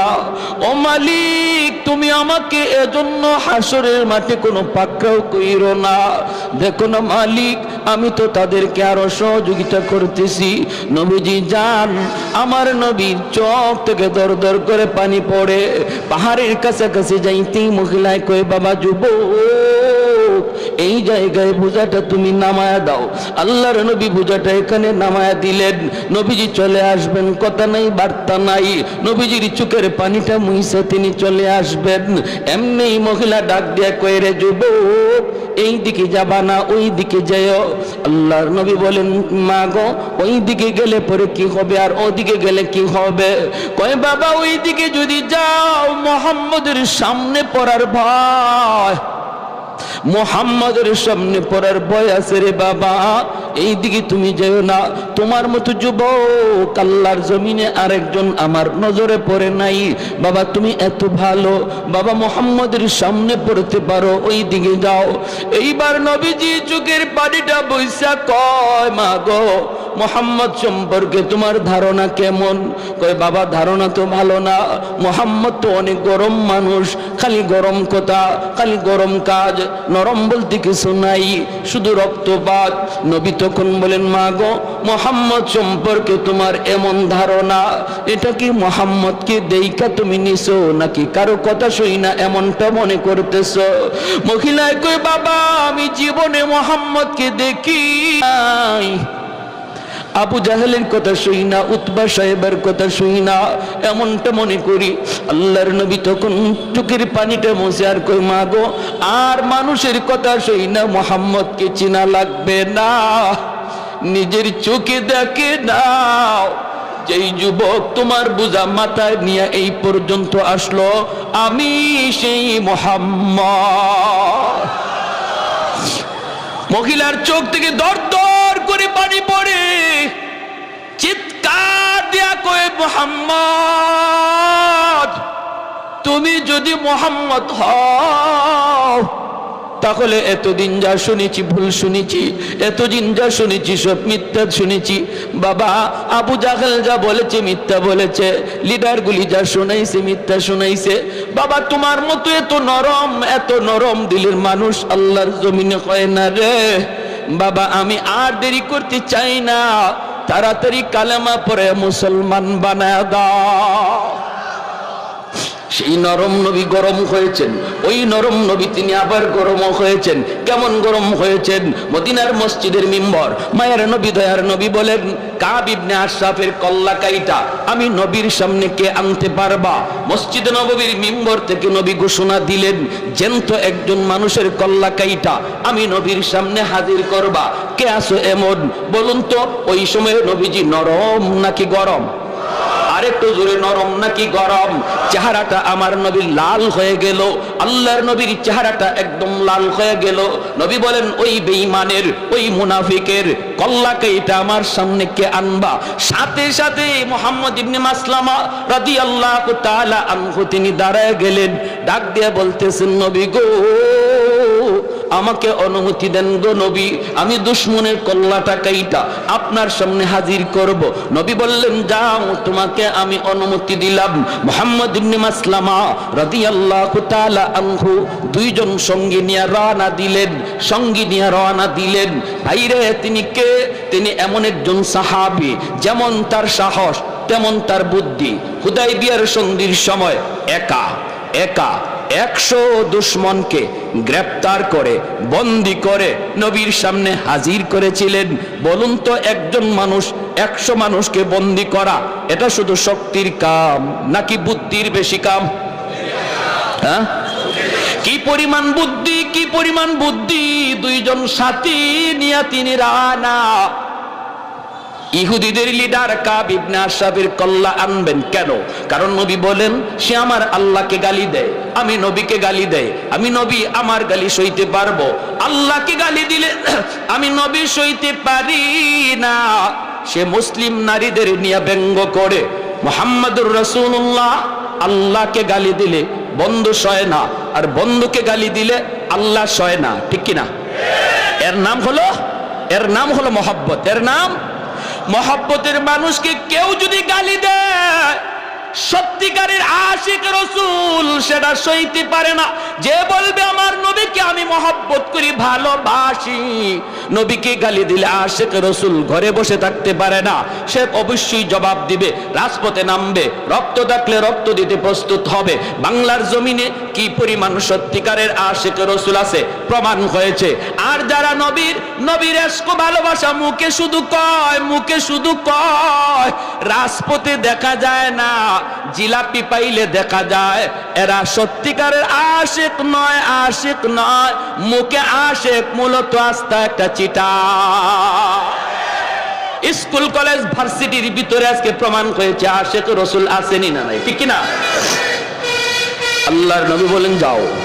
মুহাম্মদ ইবনে মাসলামা রাদিয়াল্লাহু তাআলা আনহু সঙ্গে দুইজন সাথে নিয়ে রওনা দিলেন, আর বলতেছেন, দোস্তরা সর্বদা তোমরা সজাগ থাকবা, আমার চোখের দিকে তোমরা নজর রাখবা, মুখে সব কথা বলা যাবে না, চোখের ইশারায় কাম করা লাগবে। যখনই পজিশন আসবে আমার চোখের দিকে তোমরা তাকাইবা, চোখের ভাষা বোঝা লাগবে, চোখের ভাষা বুঝতে হবে, জবানের ভাষা চলবে না। ভাইরা বন্ধুরা, এই বইলে তিনি গেলেন কাব ইবনে আশরাফের বাড়ির সামনে, যাই তিনি ডাক দিলেন, নেতা, ও নেতা! নেতা ডাকটা শোনা মাত্রই কাব ইবনে আশরাফ ভিতর থেকে কয়, দাঁড়াও, আসতেছি, একটু অপেক্ষা করো। কাব ইবনে আশরাফ নেতা ডাক শুই না একদম ফুলে গেছে, ফুটবল জবাই ফুলে। কারণ নেতা ডাক বড় মজা, এই নেতা ডাকের জন্য মানুষ লক্ষ লক্ষ টাকা খরচ করে, কোটি কোটি টাকা খরচ করতেও রাজি, তবুও নেতা ডাক শুনতে চায়, ঠিক কিনা? হ্যাঁ, মুহাম্মদ ইবনে মাসলামা রাদিয়াল্লাহু তাআলা আনহু তিনিও ভাবলেন, কাউরে যদি সাইজ করা লাগে আগে তারে পাম দেওয়া লাগে, পাম দিলে যদি পাম লয় তাহলে তারে খেলতে মজা। যেই বলে পাম দিলে পাম লয়, এই বল দিয়ে লাথি দিতে মজা। যেই বলে পাম দিলে পাম লয় না, এই বল দিয়ে কেউ লাথিও দেয় না। এজন্য তিনি ভাবছেন, ওরে তো সাইজ করতে আসছি, আগে ওরে একটু ফুলানি লাগবে, একটু পাম দেওয়া লাগবে, বাতাস দেওয়া লাগবে। যদি বাতাস লয়, পাম লয়, তাহলে সুবিধা হবে। দেখেন প্রথম ডাকেই সে বাতাস লইছে, যেই বলছেন নেতা একটু দাঁড়াও আসতেছি। মুহাম্মদ ইবনে মাসলামা কয় বুঝছি তুমি পাম লইছো। যেই মাত্র আওয়ার জন্য রওনা দিছে এমনি তার বউ কয়, কাব ইবনে আশরাফের বউ, ইমাম বুখারী রাহমাতুল্লাহ আলাইহি কিতাবুল মাগাজি বুখারী শরীফ জিলদে সানিতে এনেছেন। তার বউ কি কয় শুনবেন, বউ কয় স্বামী গো যাইও না, ডাকটা আমার কাছে বেশি সুবিধা মনে হয় না। নেতা তো, নেতার বউ নেতা, নেতার বউ, নেতার বউ বড় নেতা আরেকজনে কয়। হ্যাঁ, এটাই তো নিয়ম আমাদের দেশে। মূল যেটাকে হের হের কাম কাজ, হের দমক দমক কমই হয়, কিন্তু তার ডাইনে বামে সাইডে যার থাকে এরার তাফালিং সহ্য করা কঠিন, ঠিক না? সাইডে যারা থাকে এরার তাফালিং দেখে কে, আমার ভাই অমুক, আমার দুলাভাই অমুক, আমার স্বামী দারোগা, দেখেন না ওই দারোগার বউ, হ্যাঁ ও দারোগার থেকে আরো বড়টা, দারোগার বউ দারোগার চেয়ে আরো বড় পাওয়ার দেখায়। তো এরকম ভাবে মুহাম্মদ ইবনে মাসলামা যে ডাক দিচ্ছেন, কাব ইবনে আশরাফের বউ কয় যাও না। কেন, কি সে কই যাও? আরে দেখো না কত সুন্দর করে ডাকটা দিছে, হায় রে কত সুন্দর ডাক, আমারে খুব কমই দেয়, এভাবে ডাক দিছে যাইতেছি। কাব ইবনে আশরাফের বউ কয় না তোমার কাছে ভালো লাগছে, কিন্তু আমার কাছে ডাকটার মধ্যে কেমন কেমন জানি লাগতেছে। কেমন কেমন মানে, আমি এই ডাকে রক্তের গন্ধ পাই, রক্তের গন্ধ। কি জাত মহিলা বুঝেন কেউ ভাই? আমরা খালি মনে করি মহিলাদের মাথা নেড়ার তাল, জি না, মহিলাদের মাথায় গিলু আছে, কিন্তু না থাকলে দেশ চালা কেমনে, আসেনি না নাই? হ্যাঁ, সৌদি যাই গেলাম, হজে গেলাম, আল্লাহ পাক নেওয়াইলেন আমারে সৌদি এক শায়েখে জিগায় বাড়ি কই, বাড়ি বাংলাদেশ। এমনি আমার আরবিতে কয় তোকে দেশে পুরুষ মানুষ আসেনি? আমি মনে মনে বেজাতের বেজাতি বা মাতে পুরুষ মানুষ নাই, আমারে কি তোমার মহিলা মনে হইতেছে নাকি? না এটা কই নাই, এক বেটি নামে আরেক বেটি উঠে, বেটাইন কই? ও আমাদের জায়গা মতো দিয়া দিছে আমারে। তা আমি কইলাম তোমাকে দেশে এরকম একজন বেটি বাইর করো, বাইর করো। আমার দেশে বেটিরাই যদি এমন হয় বুঝো বেটাইন কি জাত। তখন আইসে দিছে, আইসা কয় না নিয়ামিয়া, কয় না তুমি ঠিক আছো তো? কয় রক্তের গন্ধ পাই। আরে আরে তুমি আমার সাথে খালি গড়ই করলা জীবন ভর, এখনো জামাই চিনো নাই। আরবের মাটিতে এমন কোন মার ফুত আছে আমার গায়ে টুকা দিব? ওই দেখেন কেমন তাফালিং দেখাইতেছে। ফয়সালা তো হয়ে গেছে আসমানে, আসতেছি, আসছে। আর আসা মাত্রই মুহাম্মদ ইবনে মাসলামা রাদিয়াল্লাহু তাআলা আনহু তিনি বলতেছেন, নেতা কি আতর মাখলেন? ওই সময় আতর মাখার সিস্টেম ছিল, লম্বা চুল রাখতো, আল্লাহ নবী ওইভাবে আতর মাখতেন, মাঝখান দিয়ে ফিতা ফাড়া হইতো, আর ওই চুলের ফিতার মাঝখানে একটু আতর ঢালা হইতো, আতরটা বেয়ে বেয়ে অনেক সময় কপালে দিয়েও একটু একটু বাইতো। তো আতরটা খুব দামি। মুহাম্মদ ইবনে মাসলামার ওনার উদ্দেশ্য হইল তো খালি ওরে পাম দেওয়া, পাম বেশি দেওয়া। আয়া আসার লগে লগেই বলতেছেন, নেতা কি আতর মাখলেন, এত গান? হে কয় আরে এই আতর তোরা পাবি কই, তোরা ফকিন্নির জাত। আরে আমরাই তো এই আতর মাখি, এটা আরবের সবচেয়ে দামি আতর। মুহাম্মদ ইবনে মাসলামা কয় এবারও তুমি পাম লইছো, তোমারে তো আমি খেলমু, তোমারে নিয়া টার্গেট হইলো এটা। তো নেতা এই আতরটা কি আমি একটু শুনতে পারি আমার নাক দিয়া? তো হ্যাঁ হ্যাঁ হ্যাঁ, কত মাথাটা একটু নোয়ান, ওই শুরু হয়েছে, মাথাটা একটু নোয়ান, আতরটা একটু শুনবো। হ্যাঁ হ্যাঁ এই যে নাও নাও। মাথাটা নয়া মাথাটা আগায় দিছে, আর চুল তো লম্বা, চুলটা মজা ধরছেন, দইরা আতর শুনবার নিয়ত করে টান দিয়ে কল্লাটা কাছে আনছেন। সাথের দুজনের চোখ দেখুন, তোরা এখনো দেরি করস কে, দেখোস না বলির ফাটা হয়ে গেছে? টান কইরা ধরে রাখছেন, বলির ফাটা। আর দেরি করসকে, আর তো দেরি নেই, সাথে সাথে তলোয়ার বসায় দিয়েছেন, দেহ থেকে কল্লাটা আলাদা হয়ে গেছে। এই কল্লা চুলের মধ্যে ধইরেই আল্লাহর নবীর সামনে নিয়ে বলেন, ইয়া রাসূলুল্লাহ, নেন গো নবী। যার মাথা চেয়েছিলেন, নবী যে তখন ওই মাথা দেখে বলছেন, হাযা রাসু আদুবি ওয়া আদুবিল্লাহ, এটা মানুষের মাথা নয়, এটা আল্লাহ এবং তার রাসূলের দুশমনের মাথা। বলুন তাহলে ওই অবস্থায় নবীজি নরম না গরম? আরো জোরে, নরম না গরম? তাহলে ইসলাম খালি নরম হওয়া শিখায় না জায়গা মতো গরম হওয়াও শিখায়? হ্যাঁ, এজন্য আমার ভাইরা, আল্লাহ পাক বলতেছেন, মুহাম্মাদুর রাসূলুল্লাহ ওয়াল্লাযীনা মাহু আশিদ্দাউ আলাল কুফফার রুহামাউ বাইনাহুম। আল্লাহ পাক বলেন, আমার বন্ধু এবং আমার বন্ধুর হাতে গড়া সাহাবায়ে কেরামের আদর্শ কেমন জাননি? এত নরম, এত নরম, তারা জায়গা মতো নরম, জায়গা মতো গরম, জায়গা মতো নরম, জায়গা মতো গরম। আবু বকর সিদ্দিক রাদিয়াল্লাহু তাআলা আনহু নরম সাহাবী, রুহামাউ বাইনাহুম আশিদ্দাউ আলাল কুফার। ওমরের মতো সাহাবী, গরম সাহাবী। আবু বকর নরম, জায়গা মতো গরম হইছেন, ঠিক না? একটা ঘটনা বলবো, মনোযোগ কার কার আছে হাত উঠে আল্লাহকে দেখান। আবু বকর সিদ্দিক রাদিয়াল্লাহু তাআলা আনহুর মতো নরম সাহাবী, তিনিও গরম হয়েছেন জায়গা মতো। প্রতিদিন এক রাস্তা দিয়া যান, ইহুদি উনাকে গালি দেয়, জবাব দেন না, বাপ তুলে গালি দেয়। আবু বকর জবাব দেয় না, জবাব দেয় না, কারণ তিনি তো আবু বকর অত্যন্ত নরম দিলের সাহাবী। ওনাকে গালি দিয়েছে, জবাব নাই। বাবাকে গালি দিয়েছে, জবাব নাই। গোষ্ঠী তুইলা গালি দিয়েছে, জবাব নাই। একদিন ইহুদি আবু বকরকে খেপানোর জন্য আমার নবী, রহমতের নবী, মায়ের নবী তুলে গালি দিছে, আল্লাহকে গালি দিয়ে বসছে। কয় মুসলমানরাও ফকির, ওদের আল্লাহও ফকির, ওদের নবীও ফকির। নাউজুবিল্লাহ কর। সিদ্দিক আকবর যেই মাত্র কয় আল্লাহ ফকির, নবী ফকির, সাথে সাথে আবু বকর ঘুরে দাঁড়ালেন। নরম সাহাবী, এতদিন পর্যন্ত যিনি চোখ তুলে তাকান নাই, জবাব দেন নাই, সাথে সাথে তিনি ঘুরে দাঁড়ালেন। ঘুরে দাঁড়াইয়া হাতের মধ্যে যদ্দুর শক্তি ছিল, এই শক্তি নিয়ে তিনি গালের মধ্যে চোর মারছেন।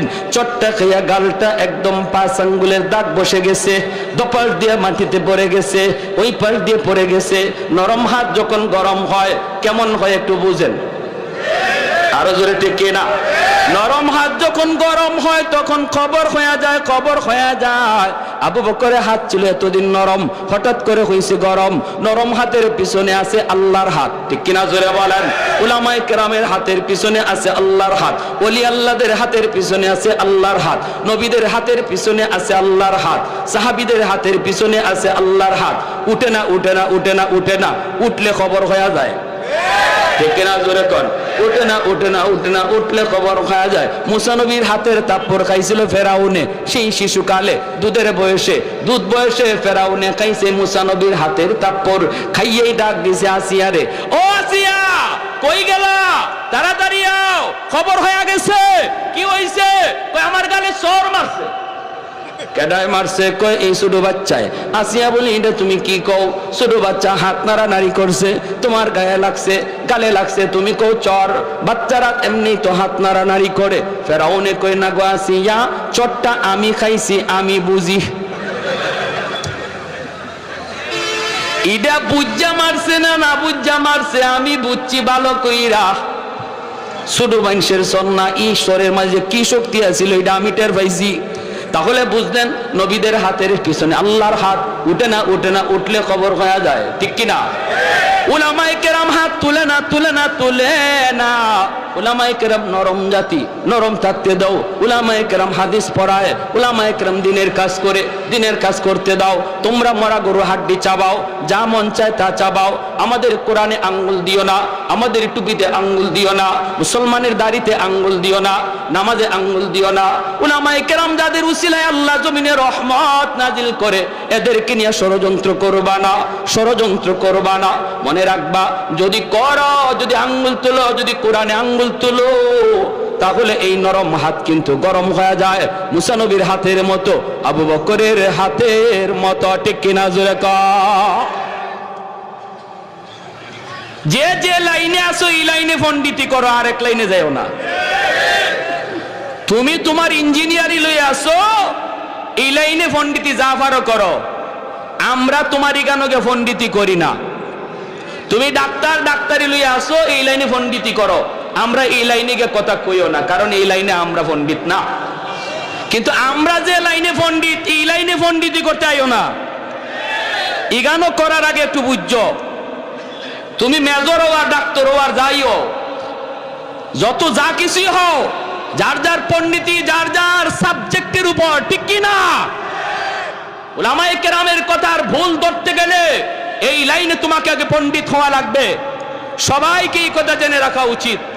আপনাদেরকেও যারা বগলের নিচে বুখারী শরীফ লইয়া উলামায়ে কেরামের বিরুদ্ধে কথা কয়, উলামায়ে কেরামের বিরুদ্ধে পণ্ডিতি করে, কয় নামাজ হয় না, মৌলবীদের কথা ঠিক না, মৌলবীদের কথা মতো জুম্মা পড়লে জুম্মা হবে না, জানাজা পড়লে জানাজা হবে না, রুকু ইবাই করলে হয় না, হাত ইবাই বাঁধলে হয় না, এমন যত ধরনের পণ্ডিতি করে বগলের তরে বাংলা বুখারী লইয়া। আমি ভালো করে বলতে চাই, মনে রাখবা, পণ্ডিতি যার যার সাবজেক্টের উপরে।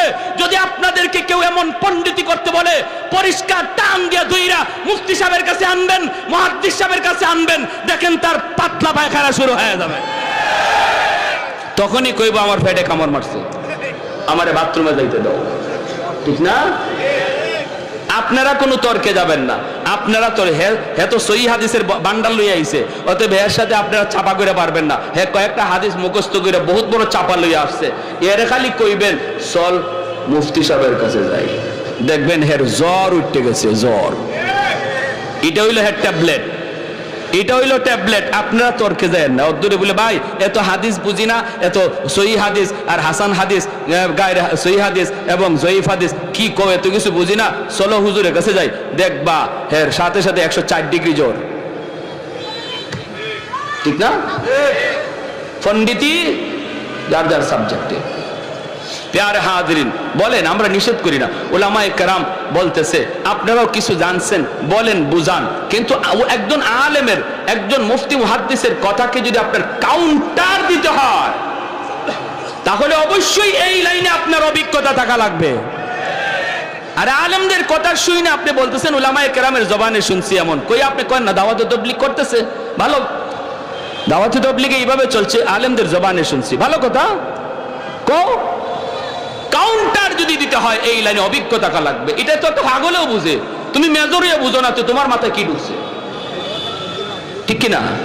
একটা পাগলেও বুঝে। এখন যদি আপনাদের এই এলাকায় মাইকিং করা হয় যে আগামীকাল আপনাদের এই হাসপাতালে আমাদের শাইখুল হাদিস শাহ হুজুর যত সিজারের রোগী আছে এরার অপারেশন করবো, করবেন, সবাই কইবেন ইন্নালিল্লাহ, হুজুর এই বাড়ি কাম শুরু করলো। সিজার তো আর হইতো না, এটারে মাইরা কবর দেওয়া লাগবে। ঠিক না? মরার কাম হইব, এই কাম তো হুজুরা করে না, তো তোমরা এটা করতে হবে। প্যারে হাজিরিন, তো আবু বকর সিদ্দিক রাদিয়াল্লাহু তাআলা আনহু বসাই দিয়েছেন, যদ্দুর গায়ে শক্তি আছিল, এর গায়ে তো আঙ্গুলের দাগ পড়ে গেছে। সুজা নবীজির দরবারে গিয়া কয়, মুহাম্মদুর রাসূলুল্লাহ, আপনার সাহাবী আবু বকর আমারে ফিডাইছে। কই দে গালে। আল্লাহ নবী দেখেন গালে এখনো আঙ্গুলের দাগ আছে, আঙ্গুলের দাগ পড়ে গেছে গালে। বুঝেন এটা কি জেনতেন চোর? এটা কি জেনতেন চোর? নবী বলতেছেন তুমি ভুল বলতেছো, মনে হয় কামটা উমরের, কারণ আমার উমরে এইরকম কইরা অভ্যাস আছে, কিন্তু নামটা মনে হয় তুমি ভুল বলতেছো, আবু বকর না, আবু বকর এমন করতে পারে না, আবু বকর তো নরম। ইহুদি কয় আপনার নরম সাহাবী গরম হইছে, আপনার নরম জনই আজকে গরম হইছে। আল্লাহ নবী বলে কেন? আমার আবু বকর তো হঠাৎ করে গরম হওয়ার কথা না।